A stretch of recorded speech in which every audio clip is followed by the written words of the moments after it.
रूस के बाद यूक्रेन के राष्ट्रपति भी आ सकते हैं भारत की यात्रा पर। कौन से महीने में होगी भारत यात्रा? कैसे हैं भारत और यूक्रेन के रिश्ते? जी हाँ दोस्तों, हाल ही में भारत के अंदर रूस के राष्ट्रपति व्लादिमीर पुतिन आए और उसके बाद यूक्रेन के राष्ट्रपति वोलोदिमीर जेलेंस्की के भारत आने की तैयारियां चल रही हैं। दोस्तों, रूस के राष्ट्रपति पुतिन और जेलेंस्की के संपर्क में इन दिनों अमेरिका के राष्ट्रपति हैं और जंग को रुकवाने का भरसक प्रयास कर रही हैं। पुतिन की यात्रा के समाप्त होने के बाद अब जेलेंस्की की भारत यात्रा हो सकती है और बताया जा रहा है कि अगले महीने जनवरी 2026 को वो भारत आ सकते हैं। हालांकि पुतिन की यात्रा से पहले ही दोनों देशों के ऑफिशियल आपस में बातचीत कर रहे थे और जब सब कुछ सही रहता है तो दोस्तों बहुत जल्द उनकी यात्रा भारत में भी हो सकती है। दोस्तों, अभी तक यूक्रेन के 3 राष्ट्रपति 3 बार एक भारत आए हैं। 1992 में पहली बार आए थे, फिर 2002 में आए और फिर 2012 में आए। और वहीं भारत की तरफ से पिछले वर्ष यूक्रेन की यात्रा करने वाले अकेले पीएम मोदी ही थे। दोस्तों, यूक्रेन के भारत के साथ रिश्तों का एक जिक्र किया जाए तो पाकिस्तान और भारत की लड़ाई में यूक्रेन पाकिस्तान को हथियार देता हुआ पकड़े गया है। और इसके अलावा यूक्रेन का एक हाल ही में अमेरिकी राष्ट्रपति ने जो हमारे ऊपर 25% टैरिफ लगाए हैं रूस के नाम पर, उसका समर्थन करते हुए भी यूक्रेन के राष्ट्रपति पाए गए थे।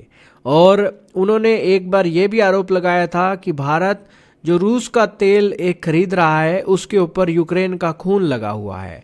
ये अक्सर यूक्रेन के जो राष्ट्रपति हैं वेस्टर्न देशों पर शांत रहते हैं, लेकिन भारत पर कड़ी निंदा करते हैं और भारत के ऊपर आरोप लगाते हैं कि भारत वो वाला रुख नहीं अपना रहा है ह्यूमैनिटी के तौर पर जो वेस्टर्न कंट्रीज वेस्टर्न नेशन अपना रहे हैं। यूक्रेन का ये मानना है कि हम जब 2014 के बाद शांति समझौते हुए सीज फायर हुआ तो उसके बाद सारी बातें क्लियर हो ही गई थी, तो फिर रशिया ने सारे समझौतों सारी बातों को तोड़कर यूक्रेन के ऊपर अटैक क्यों किया?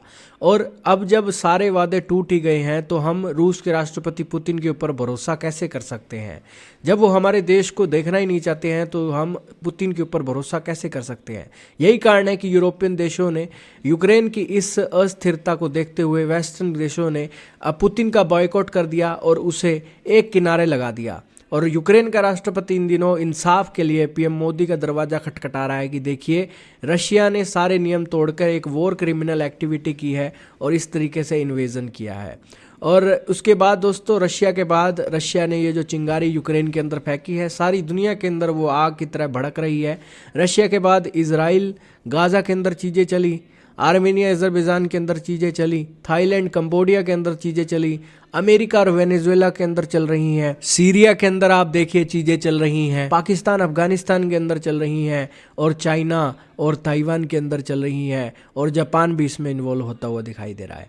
तो कहने का इतना ही मतलब है कि ह्यूमैनिटी को लेकर जो फ्रेमवर्क यूनाइटेड नेशन और बड़ी बड़ी एजेंसियां कर रही थी वो आजकल बड़ी बड़ी संस्थाओं जैसे चाइना की, अमेरिका की गुलाम बन चुकी हैं। यही कारण है कि छोटे देश रगड़ रहे हैं और मानवता ह्यूमैनिटी यहाँ पर तार तार हो रही है।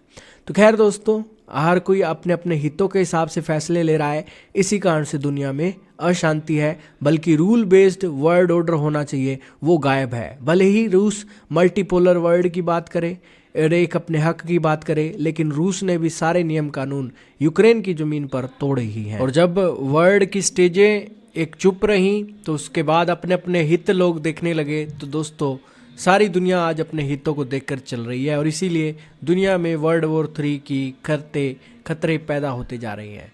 यही कारण है कि रूस के अंदर ये फेंकी हुई जो चिंगारी है दुनिया को बारूद का ढेर बना चुकी है और कभी भी दुनिया ख़त्म हो सकती है।